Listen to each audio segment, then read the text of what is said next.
ರೇಣುಕಾ ಸ್ವಾಮಿ ಹತ್ಯೆ ಕೇಸ್ನಲ್ಲಿ ಜೈಲು ಸೇರಿದ ಮೇಲೆ ದರ್ಶನ್ಗೆ ಒಂದಲ್ಲ ಒಂದು ಕಂಟಕ ಕಾಡ್ತಾನೆ ಇದೆ.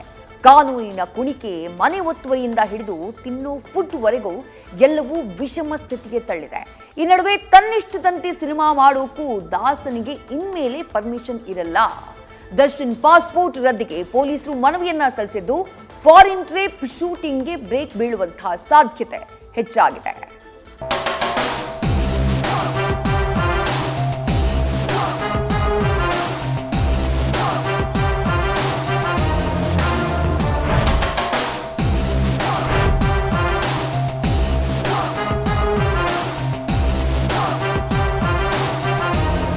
ದರ್ಶನ್ ಹವಾ ಹೇಗಿತ್ತು ಅಂತ ನಾವ್ ಹೇಳೋದೇ ಬೇಡ. ಟೈಮ್ ಟು ಟೈಮ್ ಬಾಡು, ಫ್ರೆಂಡ್ಸು, ಪಾರ್ಟಿ, ಆಗಾಗ ಟ್ರಿಪ್ಪು, ಜೊತೆಗೆ ಡೋಂಟ್ ಕೇರ್ ಆಟಿಟ್ಯೂಡ್. ಅಬ್ಬಬ್ಬಾ, ಆ ಜಿಂಚಾಕ್ ಲೈಫ್ನಿಂದ ದರ್ಶನ್ ಈಗ ಸೈಲೆಂಟ್ ಮೋಡ್ಗೆ ಜಾರಿದ್ದಾರೆ.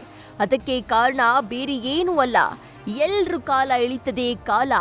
ನಾವು ಮಾಡಿದ ಕರ್ಮ ಅಷ್ಟು ಸುಲಭಕ್ಕೆ ನಮ್ಮನ್ನ ಬಿಡಲ್ಲ. ದರ್ಶನ್ ಈಗ ಜೈಲಲ್ಲಿದ್ದಾರೆ. ಆದ್ರೆ ಕ್ರೌರ್ಯ ಮೆರೆದ ದಾಸನಿಗೆ ಸಂಕಷ್ಟಗಳ ಸರಮಾಲೆಯೇ ಸುತ್ತಿಕೊಂಡಿದ್ದು, ಇದೀಗ ಪಾಸ್ಪೋರ್ಟ್ ರದ್ದಿಗೆ ಪೊಲೀಸರು ಚಿಂತನೆ ನಡೆಸಿದ್ದಾರೆ.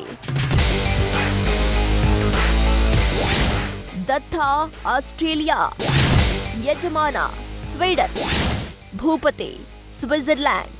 ನೋಡಿದ್ರಲ್ಲ, ಬರೀ ಫ್ಯಾಮಿಲಿ ಫ್ರೆಂಡ್ಸ್ ಜೊತೆ ಅಷ್ಟೇ ದರ್ಶನ್ ಫಾರಿನ್ ಹೋಗಿ ಬರ್ತಾ ಇರ್ಲಿಲ್ಲ. ದರ್ಶನ್ ನಟನೆಯ ಯಾವುದೇ ಸಿನಿಮಾ ಆಗ್ಲಿ, ಅದರಲ್ಲಿ ಒಂದು ಹಾಡಾದ್ರೂ ವಿದೇಶದಲ್ಲಿ ಶೂಟ್ ಆಗ್ಲೇಬೇಕಿತ್ತು. ಆದ್ರೆ ಇನ್ಮುಂದೆ ಹೀಗಾಗಲ್ಲ. ಜೈಲಲ್ಲಿರುವ ದರ್ಶನ್ ಒಂದೊಮ್ಮೆ ಬೇಲ್ ಮೇಲೆ ಆಚೆ ಬಂದು ಮತ್ತೆ ಸಿನಿಮಾ ಶೂಟಿಂಗ್ ಅಂತ ಬ್ಯುಸಿ ಆದ್ರೂ ತಮ್ಮಿಷ್ಟದ ಅಥವಾ ನಿರ್ಮಾಪಕ ನಿರ್ದೇಶಕರ ಇಷ್ಟದ ಲೊಕೇಶನ್ನಲ್ಲಿ ಶೂಟ್ ಮಾಡೋ ಹಾಗೇ ಇಲ್ಲ. ಚಾರ್ಜ್ ಶೀಟ್ ಬಳಿಕ ಪಾಸ್ಪೋರ್ಟ್ ರದ್ದತಿಗೆ ಪೊಲೀಸರ ಪತ್ರ. ವಿದೇಶದಲ್ಲಿ ದರ್ಶನ್ ಸಿನಿಮಾ ಚಿತ್ರೀಕರಣದ ಕನಸಿಗೆ ಭಗ್ನ. ಚಾರ್ಜ್ ಶೀಟ್ ಆದ್ಮೇಲೆ ದರ್ಶನ್ಗೆ ಎದುರಾಗಿರುವ ಮತ್ತೊಂದು ಸಂಕಷ್ಟ ಇದೇನೆ. ಇನ್ಫ್ಯಾಕ್ಟ್ ದರ್ಶನ್ಗೆ ಅಷ್ಟೇ ಅಲ್ಲ, ಚಿತ್ರರಂಗಕ್ಕೂ ಕೂಡ ಇದೊಂದು ಆಘಾತಕಾರಿ ವಿಚಾರ. ಯಾಕಂದ್ರೆ ಒಂದು ವೇಳೆ ಪೊಲೀಸರ ಮನವಿ ಮೇರೆಗೆ ನ್ಯಾಯಾಲಯ ದರ್ಶನ್ ಪಾಸ್ಪೋರ್ಟ್ ರದ್ದು ಮಾಡಿದ್ದಲ್ಲಿ ದರ್ಶನ್ಗೆ ವಿದೇಶಕ್ಕೆ ಹೋಗುವ ಯಾವ ಅವಕಾಶವೂ ಇಲ್ಲದಂತಾಗುತ್ತೆ. ದರ್ಶನ್ ಹಾಕಿ ಚಿತ್ರ ಮಾಡೋರು ಇನ್ಮೇಲೆ ಇದನ್ನ ಗಮನಿಸಲೇಬೇಕು. ಈ ರದ್ದನ್ನ ಗಮನದಲ್ಲಿಟ್ಕೊಂಡೇ ಚಿತ್ರೀಕರಣಕ್ಕೆ ಪ್ಲಾನ್ ಮಾಡಬೇಕು.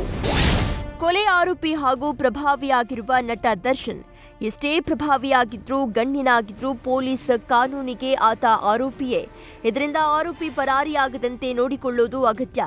ಇದೇ ಕಾರಣಕ್ಕೆ ದರ್ಶನ್ ಪಾಸ್ಪೋರ್ಟ್ ರದ್ದತಿಗೆ ಪತ್ರ ಬರೆಯಲು ಪೊಲೀಸರು ಚಿಂತನೆ ನಡೆಸಿದ್ದಾರೆ. ಕೊಲೆ ಆರೋಪಿ ಬೇರೆ ದೇಶಗಳಿಗೆ ಎಸ್ಕೇಪ್ ಆಗಬಹುದು ಎಂಬ ಕಾರಣದಿಂದ ಪಾಸ್ಪೋರ್ಟ್ ರದ್ದತಿಗೆ ಪೊಲೀಸರು ಮನವಿ ಸಲ್ಲಿಸಲಿದ್ದಾರೆ.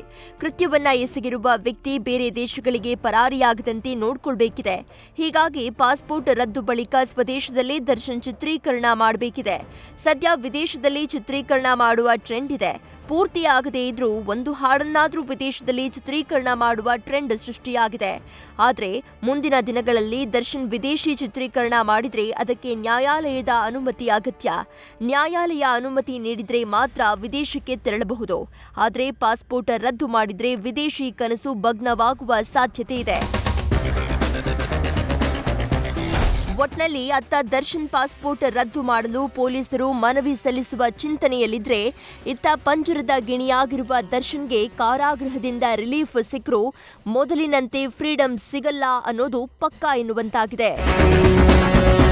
Chandrashekhar, news first, Bengaluru. News first ನಿರ್ಭೀತಿಯಿಂದ ನಿಮ್ಮ ಪರವಾಗಿ.